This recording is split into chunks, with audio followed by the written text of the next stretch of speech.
We have just received some new details about Star Wars Jedi Survivor, and it confirms a few things. In this news update video about the game, I'm going to be sharing them with you, plus a few other things such as Cameron Monaghan, the actor who plays Cal, discusses the possibility of Cal showing up in live action, plus a couple of other things. Before we do get into today's news though, make sure you do subscribe to my channel so you don't miss any future news updates about this game. So a few weeks ago, I showed you these B1 Battle Droid Black Series figures. These are confirmed enemies to be in the game. Now, there was a lot of speculation from myself and you in the comments on who is controlling these B1 Battle Droids, or is there anyone controlling them? What's the faction and the colour scheme that they have on them? It's very similar to the Magna Guards that we also saw for the Vintage Collection figure. Well, we finally have some answers, and this is coming from someone on Reddit who posted the actual description of the toy from what looks to be some sort of leaflet for a toy store or something like that. It says, "These variant B1 droids have been reprogrammed and repainted to serve a new master years after the end of the Clone Wars and the rise of the Empire." So let's break this down. This confirms that there is a new master, some sort of big enemy, reprogramming these battle droids, Magna Guards and B1 units for some sort of militia or grand army. It specifically says they've been reprogrammed and repainted, so that colour scheme definitely is whatever faction these are part of. One question remains. Who is this master? Let me know down in the comments section below who you think it might be. Maybe it's Darth Maul. Who knows? What if it is Crimson Dawn in this game? That would be pretty cool. It would be nice to have some sort of big cameo that isn't Vader this time round. But it could be a brand new character. We just don't know at this moment in time, but I will make a video once we do find out. Moving on to the next topic, and this is some talk about the release date from EA. So last night was the quarterly EA earnings investor call, and I listened to it, and Jedi Survivor wasn't really mentioned too much. However, the last question from an investor was about Jedi Survivor's release dates, and basically they said that you've put out this slate of the various games you're releasing in the next 12 months, and it says in Q4 there is a major IP and a major partner title.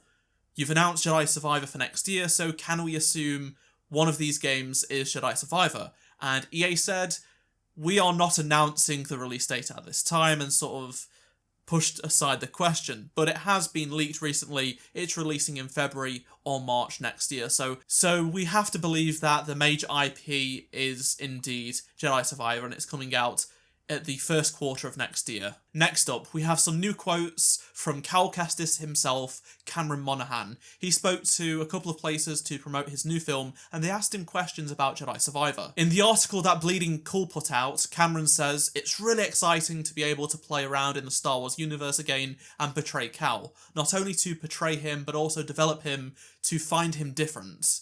This story takes place 5 years after the first game, and we see a change in him between that time. The story challenges him in ways that really test and develop him into someone that grows and shifts in a way that I think are really interesting and complex." So that's pretty cool to hear. I'm very excited to see what the next chapter in Cal's story does hold. He goes on to say, "This is a character that's obviously part of the Star Wars canon now, and I would like to see him in plenty of different contexts.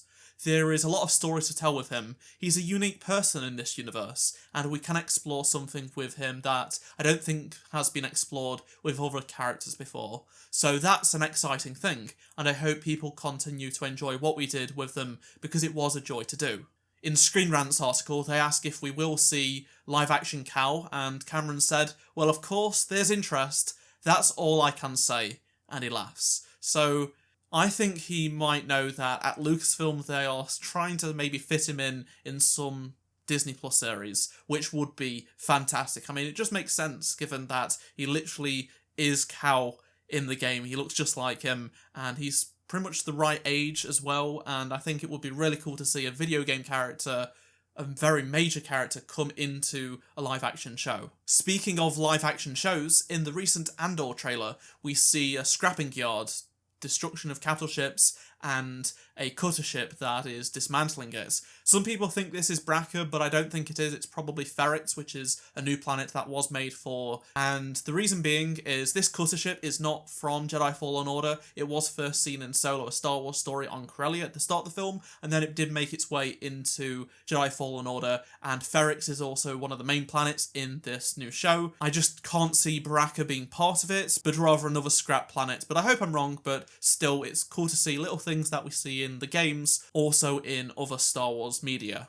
Lastly, the first Jedi Fallen Order LEGO set has released. The BD1 set is now out, and a lot of people have been getting it. Mine is on its way. I did pre-order it, but it's still not arrived, unfortunately, and I will be live streaming it when I do get it. It looks awesome, and I'm so glad they are finally doing video game LEGO sets once again. And if you enjoyed this video, please do drop a like to help support the channel, and comment below your thoughts down in the comment section below. Subscribe if you did enjoy this video, and check out any of the previous Jedi Survivor news videos if you did miss them, and I shall see you in my next video. Goodbye.